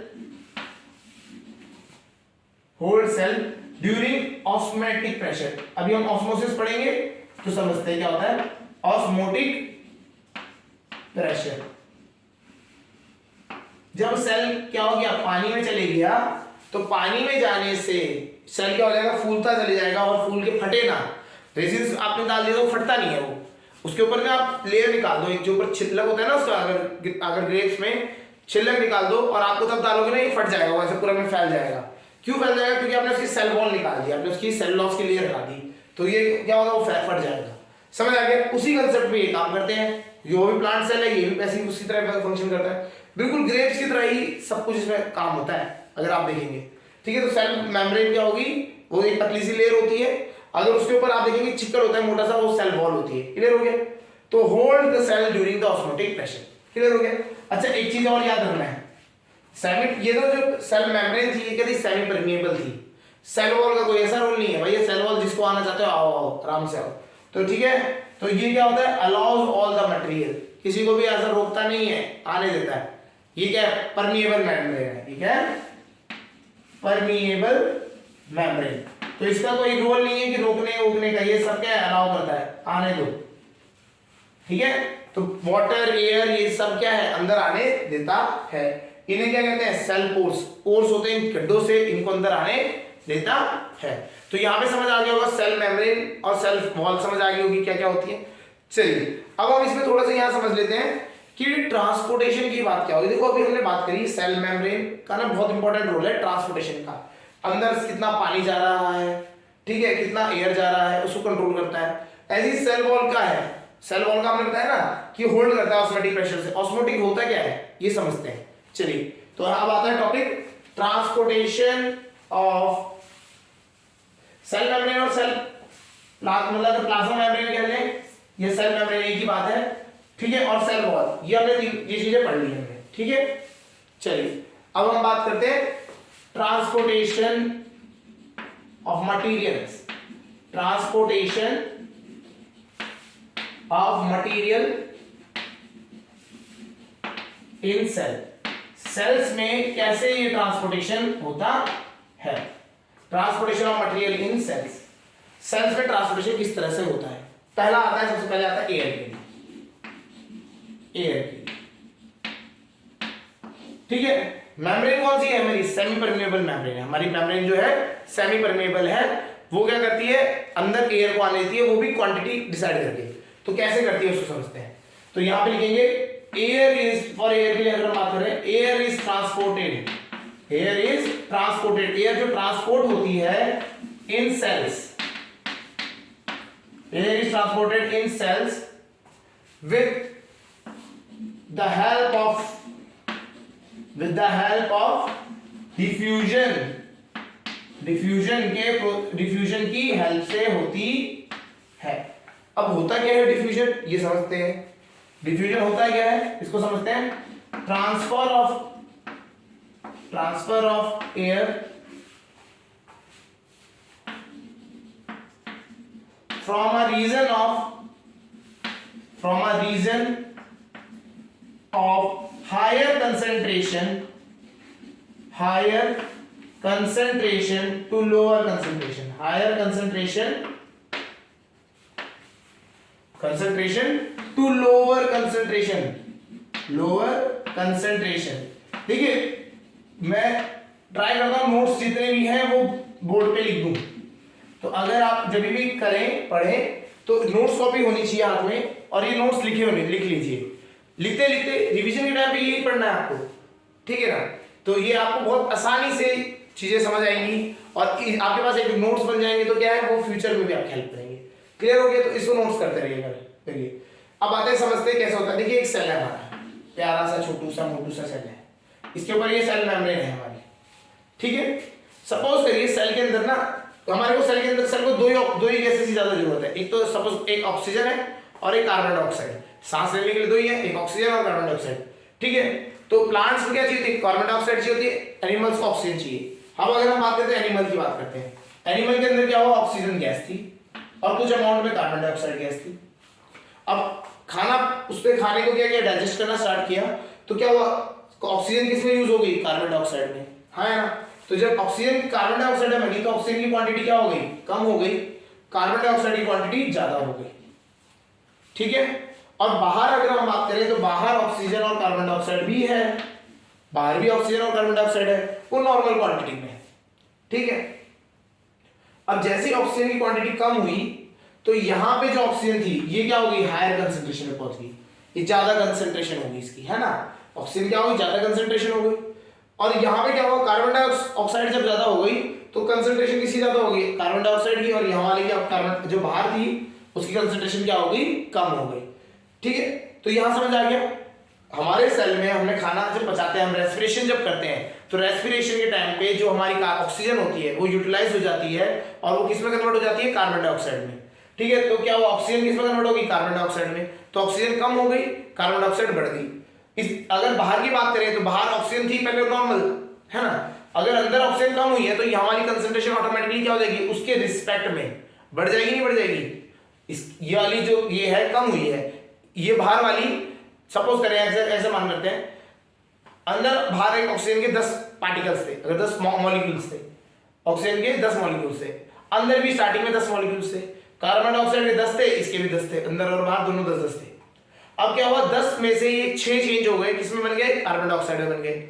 ठीक है, तो अंदर कितने हो गए, अगर हम अंदर की बात करें, अंदर ऐसे लिख देते हैं, अंदर ऑक्सीजन 10 थे, बाहर भी 10 थे। अब कार्बन डाइऑक्साइड 10 थे, ये भी 10 थे, है ना, ये एग्जांपल समझते हैं। इनमें से 10 किसमें, 10 में से 6 कन्वर्ट हो गए, तो बचे कितने, 4, और 6 कन्वर्ट हो गए क्या बन गए, कार्बन डाइऑक्साइड, हाँ या ना। तो अगर कंपेयर करें तो कंपेयर करने में ऑक्सीजन बाहर ज्यादा है, अंदर कम है, अंदर कार्बन डाइऑक्साइड ज्यादा है, बाहर कम है। तो होता क्या है, डिफ्यूजन का कंसेप्ट ये है, transfer of air from a region of higher concentration to lower concentration. जो हायर कंसंट्रेशन में है वो कहां होगी, लोअर की तरफ को ट्रेंड करेगी, और जो इधर भी हायर है वो कहां चल जाएगी, लोअर की तरफ चली जाएगी। तो क्या होगा, सेल के अंदर से जो मेम्ब्रेन है वो क्या करेगा, ऑक्सीजन को अंदर लेगा, कार्बन डाइऑक्साइड को बाहर छोड़ देगा। तो इसी प्रोसेस की वजह से अंदर बैलेंस बनाए रखता है सेमी परमेबल मेम्ब्रेन, अंदर एक बैलेंस बना के रखती है, किसकी, कार्बन डाइऑक्साइड और ऑक्सीजन का बैलेंस बना के रखती है। क्लियर हो गया। तो इन दोनों का जो बैलेंस है, ये बैलेंस जो बन रहा है, इस बैलेंस को मेंटेन करने का काम कौन करता है, a semi permeable membrane known as cell membrane. Clear हो गया। तो इस तरीके से डिफ्यूजन की हेल्प से आपका क्या होता है, क्वांटिटी मेंटेन रहती है। क्लियर हो गया होगा, समझ आ गया होगा। ठीक है, चलिए एयर का समझ आ गया। अब हम करते हैं वाटर के लिए, अब हम बात करते हैं वाटर के लिए। सेकंड है हमारा वाटर। वाटर तो एयर के लिए हमें याद रखना डिफ्यूजन मेथड है। कौन सा मेथड है, डिफ्यूजन। ठीक है, वाटर के लिए ट्रांसफर ऑफ वाटर अकर्स, वही लिखेंगे, transfer of water occurs with the help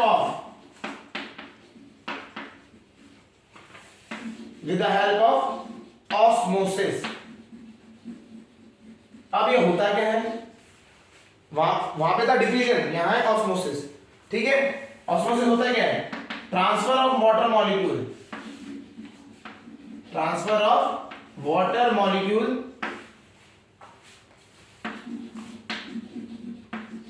from a higher concentration to lower concentration, from a higher concentration to lower concentration, higher concentration to lower concentration।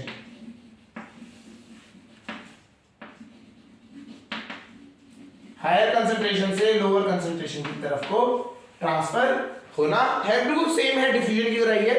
But वहां पे क्या होता था, वहां पे होता था वाटर, वो वहां पे होता था एयर, यहाँ पे है वाटर। ठीक है, चलिए कैसे होता है, कंसेप्ट वही है। ये सेल है हमारा, सेल मेम्ब्रेन ने रखा हुआ है, उसको क्लोज करके, बाहर है वाटर की कंसंट्रेशन कुछ, अंदर है वाटर की कंसंट्रेशन कुछ। ठीक है, तो क्या हुआ, अगर कंसंट्रेशन वाटर की कम होगी, यहाँ पे ज्यादा होगी तो अंदर आएगा। ठीक है, अगर इसका उल्टा हो जाएगा तो क्या होगा, ये बाहर जाएगा। इसी को क्या कहा जा रहा है, ऑस्मोसिस कहा जा रहा है। इसी क्या कहा जा रहा है, ऑस्मोसिस। क्लियर हो गया। अब ऑस्मोसिस में थोड़ा डीपली समझते हैं इसको ना। ऑस्मोसिस ना, अगर हम बात करें तो 3 टाइप्स के सॉल्यूशन होते हैं। ठीक है, चलिए इसको थोड़ा सा और डीप में समझते हैं ऑस्मोसिस में ना। ठीक है, टाइप्स ऑफ सॉल्यूशन, ऑस्मोसिस में ये बात करते हैं हम, types of solution depending on osmosis. अगर हम बात कर रहे हैं सॉल्यूशन की, बात कर रहे हैं कौन से, किसके डिपेंडिंग में, OS, MO, SIS, ऑस्मोसिस। ठीक है, 3 तरीके के सॉल्यूशन होते हैं। पहला समझते हैं, that is hypotonic solution, hypotonic solution. Second isotonic solution, और last is hypertonic solution, hypertonic solution. अब तीनों को समझते हैं क्या क्या होता है। देखिए ये हमारा सेल है, ठीक है, और इसके आसपास की सराउंडिंग, 2 चीजें देखनी है आपको, सेल के अंदर देखना है और सराउंडिंग के अंदर देखना है। ठीक है, अब इसमें होता है क्या, समझे? हाइपोटोनिक सॉल्यूशन में जो सेल की जो कंसंट्रेशन है वाटर की वो कम होती है, बाहर की कंसंट्रेशन ज्यादा होती है। अंदर सेल की कंसंट्रेशन कम होती है, बाहर की कंसंट्रेशन ज्यादा होती है। तो क्या होगा, बाहर से वाटर कहां आ जाएगा, सेल के अंदर आ जाएगा। बाहर की कंसंट्रेशन ज्यादा, अंदर कम। एग्जांपल हमने बताया था रेजिन, जो रेजिन हो गया या फिर आपका किशमिश कहते हैं हम, किशमिश को पानी में डाल दो तो क्या होगा, पानी क्या है, कंसंट्रेशन ज्यादा है, बाहर पानी रखा है तो पानी कंसंट्रेशन ज्यादा है, किशमिश के अंदर पानी कम है तो उसकी कंसंट्रेशन कम। तो बाहर से पानी कहां आने लग जाएगा, सेल के अंदर जाने लग जाएगा, रेजिन के अंदर भरने लग जाएगा।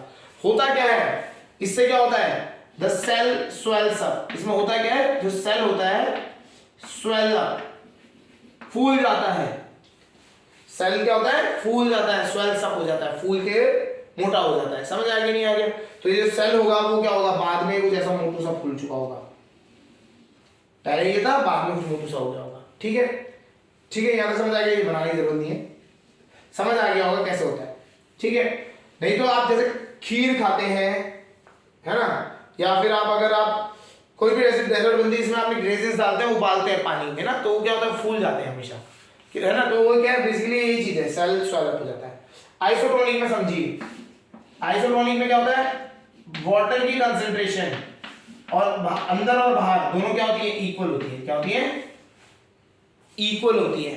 दोनों की इक्वल होने की, कंसंट्रेशन होने की वजह से जितना पानी अंदर आता है उतना ही पानी बाहर चले जाता है। इसमें क्या होता है, खाली ट्रांसफर ऑफ वाटर होता है। ठीक है, नो स्वेलिंग, नो श्रिंकिंग। ठीक है, तो इसमें क्या होता है, ओनली ट्रांसफर। जितना पानी निकला उतना पानी अंदर आ जाता है, थोड़ा बाहर गया थोड़ा अंदर आ गया, ऐसे ना मेंटेन करके रखता है, सिंपल रहता है, इसमें कोई प्रॉब्लम नहीं। ठीक है, बहुत कम चेंजेस इसमें, इफेक्ट मतलब कुछ ज्यादा चेंज नहीं आता इसका सेल के अंदर। अगला आता है हाइपरटोनिक। हाइपरटोनिक में क्या है, बाहर कंसंट्रेशन क्या है, कम है, अंदर कंसंट्रेशन ज्यादा है। तो सेल से सारा पानी कहां जाएगा, बाहर चले जाएगा। जैसे आपने अंगूर को धूप में रख दिए तो क्या हुआ, पानी की कंसंट्रेशन अंगूर के अंदर ज्यादा है, बाहर कम है, तो सेल का जितना भी पानी है वो बाहर को आ जाएगा। तो होगा क्या, सेल जो होगा वो क्या हो जाएगा, श्रिंक कर जाएगा। Cell shrinks and dries up, and dries up, dry होने लग जाएगा, सूखने लग जाएगा। क्लियर हो गया? तो ये तीन टाइप के सॉल्यूशंस होते हैं, और तीन टाइप के सॉल्यूशन होने की वजह से अलग अलग इफेक्ट आपको देखने को मिलते हैं। क्लियर है? इसके ऊपर बारे में आप समझ लेंगे। Hypotonic in the cell, the solution in which concentration of water inside the cell is less than the outside cell. तो इसमें हम यहां अगर लिखना चाहें तो यहां लिख सकते हैं concentration inside cell is less than outside। ठीक है, लेस देन आउटसाइड। अगर इसमें लिखे तो यहीं पे लिख लेते हैं concentration in and out of cell is same. अंदर और बाहर दोनों साइड कंसंट्रेशन क्या है, सेम है। हाइपरटोनिक में क्या है, हाइपरटोनिक में concentration outside the cell is more. जो कंसंट्रेशन है outside the cell is more, इसमें ज्यादा है देन इनसाइड। ठीक है, तो ये आपकी डेफिनेशंस भी हो जाती है। क्लियर हो गया? ये तो तीन टाइप के सॉल्यूशंस होते हैं आपके, depending on the osmosis. Clear हो गया? चलिए, तो हमने एयर का पता कर लिया कैसे ट्रांसपोर्टेशन होता है, वाटर का पता कर लिया। अब हम हमारा आता है फूड के लिए, है ना। फूड के लिए अगर हम बात करें तो जो खाना लेता है आपका, है ना, जो आपका सेल है वो खाना लेने के लिए उसे कहते हैं फूड के लिए। अगर हम बात करें, देखिए फूड के ना नाम अलग अलग है। ठीक है, एक होता है एंडोसाइटोसिस। एंडोसाइटोसिस, खाने को एनगल्फ करके खा जाना। मतलब क्या होता है, आपका ये अमीबा, जैसे हम बात करें, ये अमीबा है, ठीक है, इस तरीके से, तो इसको फूड मिला, यहां पे कोई सपोज करो ये फूड है, ये फूड पार्टिकल है, तो ये क्या करेगा, ये उसकी तरफ को मूव करने लग जाएगा, ये उसकी तरफ को क्या करने लग जाएगा, सेल मूव करने लग जाएगा। और ये मूवमेंट करने के टाइम पे क्या होता है, ये फूड, ये अपने ना दो पैर से बन जाते हैं इसके, इसे कहते हैं pseudopodia. Pseudopodia, pseudo means false और पोडिया मींस लेग्स। ये क्या होता है, फॉल्स लेग की तरह एक्ट करते हैं, ठीक है। और ये क्या करता है, उसके बाद उस फूड को क्या कर देता है, एनगल्फ कर लेता है, मतलब एक छोटा सा इसके चारों तरफ क्या होता है, फूड का वैक्यूल बना देता है, इसे कहते हैं फूड वैक्यूल। और इस तरीके से क्या कर लेता है, खाने को खा लेता है। इस प्रोसेस को कहते हैं एंडोसाइटोसिस। इसको क्या कहा जाता है, एंडोसाइटोसिस। समझ आ गया होगा। तो फूड लेने के लिए ये प्रोसेस यूज होते हैं, एंडोसाइटोसिस। डिफरेंट ऑर्गेनिज्म जो डिफरेंट सेल, किसी में सीलिएटेड होता है, सीलियास बने होते हैं, तो उनमें अलग तरीके से खाना लिया जाता है। उसमें हेयर लाइक स्ट्रक्चर होता है, किसी भी इसके ऊपर ना जैसे हेयर लाइक स्ट्रक्चर होंगे, तो क्या करेगा वो खाने को, ये जो हेयर लाइक स्ट्रक्चर है ना, इसको मूव करते करते रहेंगे और जाके इसके मुंह के पास लाके इसको खिला देंगे, ठीक है। तो इस तरीके से भी होता है। तो अलग अलग ऑर्गेनिज्म में अलग अलग मैकेनिज्म होते हैं। तो हम यहाँ पे बात कर रहे हैं फूड के लिए एंडोसाइटोसिस, समझ आ गया होगा। और अगर एग्जिट करना है, इसको बाहर फेंकना है, अब खाना बाहर फेंकना है, तो उसको कहते हैं एक्सोसाइटोसिस। तो खाने को अंदर खा तो लिया और जो वेस्ट है उसको बाहर करना है, उसके लिए क्या होता है, एक्सोसाइटोसिस। वेस्ट को बाहर निकालने का तरीका होता है, उसे कहते हैं एक्सोसाइटोसिस। कुछ नहीं होता, ये इस फूड वैक्यूल से ही खाना खाया, इसमें जो वेस्ट बचा वो उसको बाहर फेंक देगा यहीं से, ठीक है। तो आप ये सेल है, ये आगे मूव करेगा, यहां से वैक्यूल था, ये फूड इससे बाहर मैच कर जाएगा और यहां से वेस्ट बाहर हो जाएगा, ये वेस्ट है यहां से बाहर निकल जाएगा, ठीक है। वेस्ट आपका बाहर निकल आता है। तो ये हो गया आपका एक्सोसाइटोसिस। क्लियर हो गया। चलिए, तो हमने सेल मेम्ब्रेन के बारे में पूरा क्लियर कर लिया, ठीक है। सेल वॉल भी इसमें समझ आ गया होगा, ठीक है, ओके। अब हमारा नेक्स्ट टॉपिक है, दैट इज प्रोटोप्लाज्म। अब हमारा को जो नेक्स्ट पढ़ना था, प्रोटोप्लाज्म। चलिए अब हम करते हैं प्रोटोप्लाज्म। देखिए हमारे जो सेल होता है, सेल के अंदर हमने बात कर ली, सेल मेम्ब्रेन की बात कर ली, ठीक है। उसके अंदर बाहर सेल वॉल होती है, उसको हमने समझ लिया। अब जो सेल होता है उसके अंदर मैक्सिमम एरिया में लिक्विड भरा होता है। सेल के अंदर क्या होता है, लिक्विड भरा होता है। इस लिक्विड को ही हम क्या कहते हैं, प्रोटोप्लाज्म कहते हैं। क्लियर हो गया। तो ये देखिए लिक्विड ना प्रोटोप्लाज्म में दो जगह पे होता है, दो जगह पे आप देखते हैं। प्रोटोप्लाज्म हमेशा दो चीजों से मिलकर बनता है। एक होता है साइटोप्लाज्म जो कि सेल के अंदर होता है, हम बात कर रहे हैं सेल के अंदर ही, जो बाहर वाली बात कर रहे हैं। और एक जो होता है न्यूक्लियोप्लाज्म। ये न्यूक्लियोप्लाज्म क्या है ये समझते हैं। न्यूक्लियोप्लाज्म न्यूक्लियस के अंदर का जो लिक्विड होता है उसे न्यूक्लियोप्लाज्म कहते हैं, और जो सेल के अंदर और जो बचा हुआ लिक्विड है उसे कहते हैं साइटोप्लाज्म। तो दो टाइप के लिक्विड्स आपके इसमें होते हैं cover, one is cytoplasm and another is nucleoplasm, ठीक है। होता क्या है, it is the fluid part of the cell, it is the fluid part of the cell, ठीक है। फ्लूइड होता है ये, जो सेल के अंदर भरा होता है उसमें फ्लूइड पार्ट होता है। फंक्शन क्या होते हैं, इसके फंक्शन भी समझ लेते हैं। फंक्शंस की बात करें तो फंक्शंस में सबसे पहला फंक्शन आता है इस चीज का, अगर हम समझने की बात करते हैं तो फर्स्ट फंक्शन इज कि ये क्या करता है, ट्रांसपोर्टेशन ऑफ मटेरियल, एक जगह से दूसरी जगह पे ट्रांसपोर्ट करने में हेल्प करता है। जैसे कि सपोज करिए ये सेल है आपका, आपने यहां से एयर तो ले लिया अपने अंदर, अब इसको पूरे सेल में डिस्ट्रीब्यूट करना है, तो उसको कौन फैलाएगा, ये लिक्विड ही फैलाएगा। तो इसका काम क्या है, ट्रांसपोर्टेशन, ठीक है। तो यहां पे हम लिख सकते हैं पहला फंक्शन है ट्रांसपोर्टेशन ऑफ, यहां पे जब हम ट्रांसपोर्टेशन ऑफ किस बात कर रहे हैं, इस सारी चीजों की बात कर रहे हैं। आपका जो आपका फूड है, ये सब कुछ है, एयर वाटर, ये सब कुछ ही बात होगी ना। ट्रांसपोर्टेशन ऑफ सब्सटेंस इनसाइड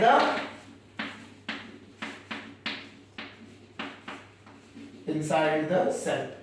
अच्छा, जैसे हमारी बॉडी में अगर बात करें, हमारी बॉडी में ट्रांसपोर्टेशन का कौन रिस्पॉन्सिबल है, हमारी बॉडी में ट्रांसपोर्टेशन किसकी वजह से होता है, with the help of blood.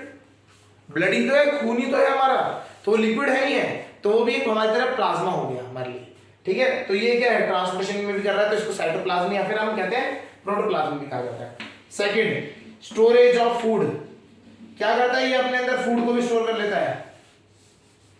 Storage of food, ये फूड को अपने अंदर स्टोर कर लेता है।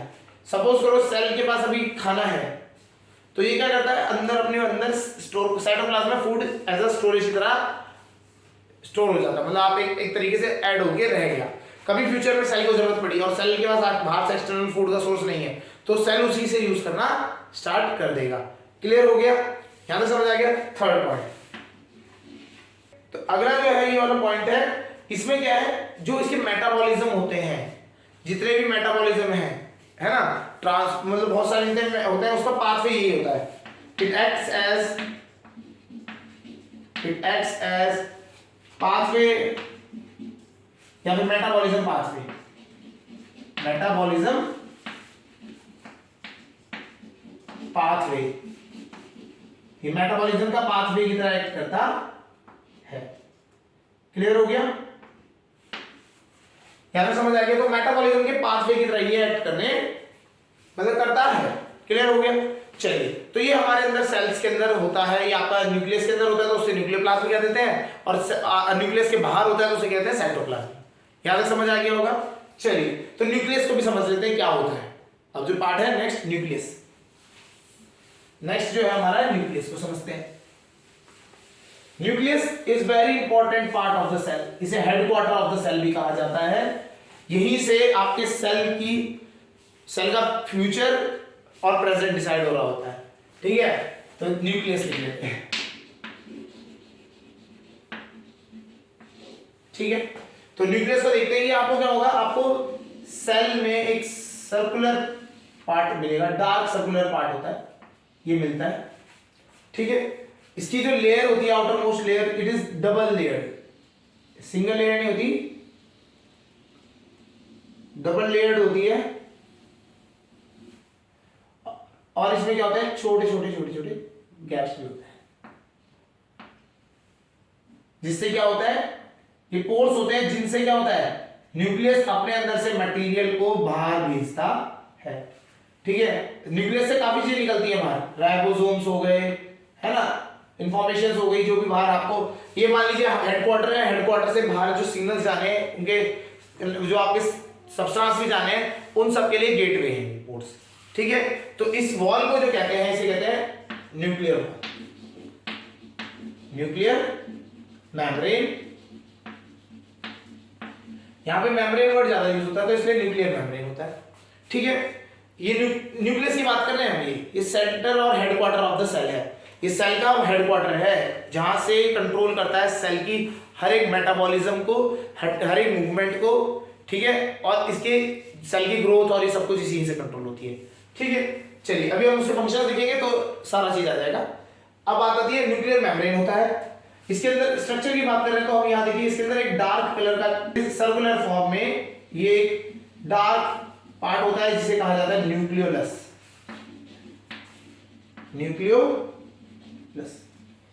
ठीक है, न्यूक्लियोलस होता है। इसका काम बेसिकली क्या है?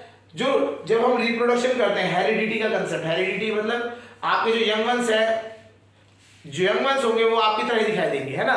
तो ये जो आपका कॉपी करना कि बिल्कुल same to same data information store करना, वो ये करता है। ठीक है, और किसके अंदर स्टोर कर देता है? इसके आसपास होते हैं थ्रेड लाइक स्ट्रक्चर। ये जो थ्रेड लाइक स्ट्रक्चर बना रहा हूं मैं, दिस इज क्रोमेटिन मटेरियल, इसके अंदर ये जाके स्टोर कर देता है।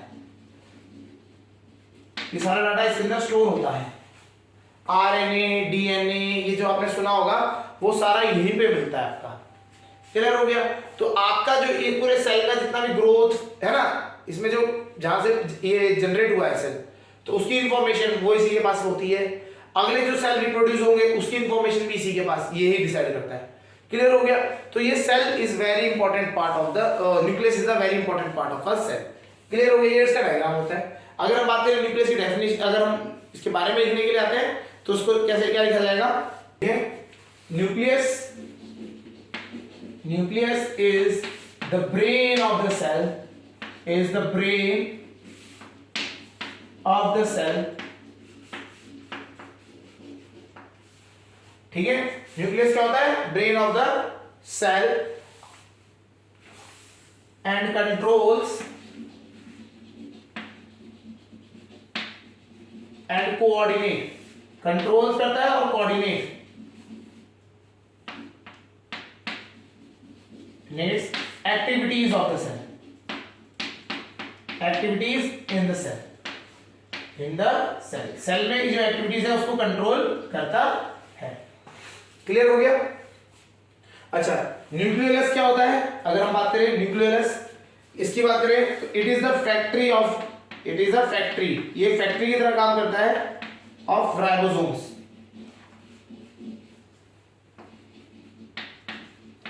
राइबोसोम्स बेसिकली क्या होते हैं, प्रोटीन सिंथेसिस होते हैं। आपने सुना होगा आपकी बॉडी को ग्रोथ करने के लिए क्या चाहिए, प्रोटीन चाहिए, है ना, आपकी बॉडी को बिल्डअप करने के लिए प्रोटीन चाहिए होता है। तो ऐसे ही सेल के अंदर भी उसके बॉडी पार्ट्स को उसको डेवलप करने में, ग्रोथ करने में प्रोटीन चाहिए होता है। और प्रोटीन कहां से मिलता है, राइबोसोम से मिलता है। तो ये सारा राइबोसोम्स को कौन बना रहा होता है ना, फैक्ट्री फॉर, फैक्ट्री ऑफ नहीं, फैक्ट्री फॉर राइबोसोम्स। ये फैक्ट्री है किसके लिए, राइबोसोम्स बनाने के लिए। तो ये राइबोसोम्स की फैक्ट्री की तरह काम करता है।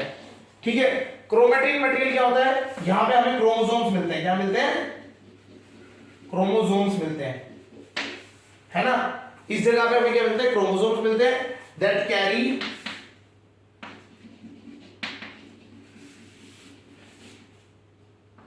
Inherited traits to young one. ये जो नए बच्चे पैदा होंगे, ठीक है ना, तो उसको जो ट्रेड्स चले आ रहे हैं, है ना, जो इनके फीचर्स हैं, जो इस सेल के फीचर्स हैं, यही आगे ट्रांसफर कौन करवाता है, क्रोमोसोम्स करवाते हैं।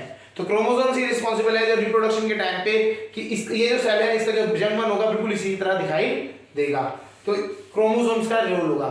यही इसी पार्ट में आपको क्या मिलते हैं, दो चीजें मिलती हैं, आरएनए एंड डीएनए। अगर हम बात करें यहाँ पे ही दो चीजें मिलेंगी, आरएनए एंड डीएनए, ये दो चीजें हैं। इनकी फुल फॉर्म याद कर लीजिए, ये इंपॉर्टेंट होती है, फुल फॉर्म इंपॉर्टेंट है इसकी, तो यहां लिख देता हूं, ठीक है। तो आरएनए, आरएनए की फुल फॉर्म है ribo nucleic acid, ribo nucleic acid. और डीएनए की है बस सेम ही है, diauxie ribo nucleic acid, nucleic acid, diauxie ribo nucleic acid. Clear हो गया। तो इस तरीके से ये आपके दोनों की डेफिनेशन आती है। तो न्यूक्लियस में जितना ही है, मतलब आपको थोड़ा समझना है। पहली चीज वो ब्रेन है सेल का, जितनी भी एक्टिविटीज है कंट्रोल और कोऑर्डिनेट वही करता है, ठीक है। इसमें क्या होता है, ये छोटे छोटे न्यूक्लियर पोर होते हैं, जिसे हम बात करते हैं न्यूक्लियर पोर। इनसे आपका क्या होता है, इंफॉर्मेशन या फिर आपके जो राइबोसोम्स है ये सब बाहर जाते हैं, ठीक है। तो होता, अब देखिए समझते हैं इसके पार्ट्स के बारे में। तो इसके अंदर होता है न्यूक्लियोलस। न्यूक्लियोलस क्या होता है, फैक्ट्री होते हैं राइबोसोम्स की। राइबोसोम्स क्या है, ये प्रोटीन सिंथेसाइज होते हैं, जहां पे इसके अंदर प्रोटीन होते हैं। ये प्रोटीन जाएंगे वहां जाके सेल की ग्रोथ कराएंगे, जहां पे सेल को रिक्वायरमेंट है ग्रो करने की, वो वाला पार्ट ये ग्रो कराएंगे, ठीक है। उसके बाद हमारा जो होता है क्रोमेटिन मटेरियल होता है, ये जनरली जेनेटिक मटेरियल लगता है अपने पास। Chromatin material contains genetic material, chromosomes होते हैं, जीन्स होते हैं, है ना, डीएनए आरएनए इन्हीं में होता है। तो ये क्या होता है, ये इनहेरिटेड ट्रेट्स को यंग वंश तक पहुंचाने का काम करते हैं। जब रिप्रोडक्शन होगा तो ये न्यूक्लियस ही टूटेगा दो हिस्सों में, और ये न्यूक्लियस टूटने की वजह से ये क्या होगा, इसमें से क्रोमेटिन मटेरियल जाएंगे, क्रोमोसोम्स जाएंगे और जाके उसमें क्या करेंगे, इनहेरिटेंस प्रोवाइड करेंगे, मतलब आपकी हेरिडिटी को मेंटेन रखेंगे। यही चीज उसकी आगे ट्रैवल होती रहेगी इंफॉर्मेशन। क्लियर हो गया। तो न्यूक्लियस का मेन काम रिप्रोडक्शन में भी आता है, सेल को कंट्रोल एंड कोऑर्डिनेट करने के लिए भी आता है। तो बेसिकली हेडक्वार्टर ही है, ठीक है। आप ब्रेन की जगह हेडक्वार्टर भी लिख सकते हैं, कोई प्रॉब्लम नहीं, ठीक है। तो आपको हमने जो बताया था, ये बेसिक जो स्टार्टिंग में जो साइंटिस्ट लोगों ने तीन चीजें डिस्कवर करी थी, सेल मेम्ब्रेन, सेल वॉल, ठीक है, एक ही साथ मान लेते हैं। फिर आधा प्रोटोप्लाज्म जो लिक्विड है उसकी बात कर रहे हैं, और लास्ट न्यूक्लियस। ये तीन चीजें आपको बहुत अर्लियर स्टेज में मिल गई थी। रॉबर्ट जो ब्राउन थे उन्होंने ज्यादा डिस्कवरी करी थी, ये तीन चीजें आपको आराम से मिल गई थी। तो इनके ऊपर क्या है, लोगों ने इंफॉर्मेशन जो गैदर करी वो चीजें। इसके बाद क्या हुआ, इवोल्यूशन होता रहा किसका, माइक्रोस्कोप का। माइक्रोस्कोप और ज्यादा अच्छे होते गए। बाद में अब जाके तो रिसेंटली अब हमारे पास तो क्या इलेक्ट्रॉन माइक्रोस्कोप भी है। इलेक्ट्रॉन माइक्रोस्कोप से हम इन सेल्स, एक जो सेल होता है, सेल के अंदर जो है छोटे छोटे ऑर्गेनेलीज जो पार्ट्स हैं वो पहले दिखाई नहीं देते थे, अब उनसे वो दिखाई देते हैं। अब जो ऑर्गेनेलीज क्या होते हैं समझते पहले, जैसे हमारे अंदर बहुत सारे काम करने होते हैं, जैसे हमारे रेस्पिरेशन करना है, एक्सक्रीशन है, सर्कुलेशन है, डाइजेशन है ना, तो ये बहुत सारी चीजें अलग अलग काम हो रहे हैं हमारी बॉडी के अंदर। ये अलग अलग मेथड्स, अलग अलग क्या कह लीजिए लाइफ को जीने के लिए कुछ एक्टिविटीज हैं जो इंपॉर्टेंट है। डाइजेशन खाना खाना इंपॉर्टेंट है आपके पास, रेस्पिरेशन सांस लेना इंपॉर्टेंट है, सर्कुलेशन फूड को जो पूरी बॉडी में सर्कुलेट करना इंपॉर्टेंट है, वेस्ट को रिमूव करना इंपॉर्टेंट है, ठीक है ना। तो ये सारी एक्टिविटीज कर रहे हैं ना, तो ये इसके लिए हमारे पास ऑर्गन्स हैं, हमारे पास स्पेशलाइज्ड ऑर्गन्स हैं। लेकिन सेल में ये ऑर्गन्स नहीं होते, वहां पे सेल में ऑर्गन की जगह पे हम होते हैं, कहते हैं ऑर्गेनेलीज, ठीक है।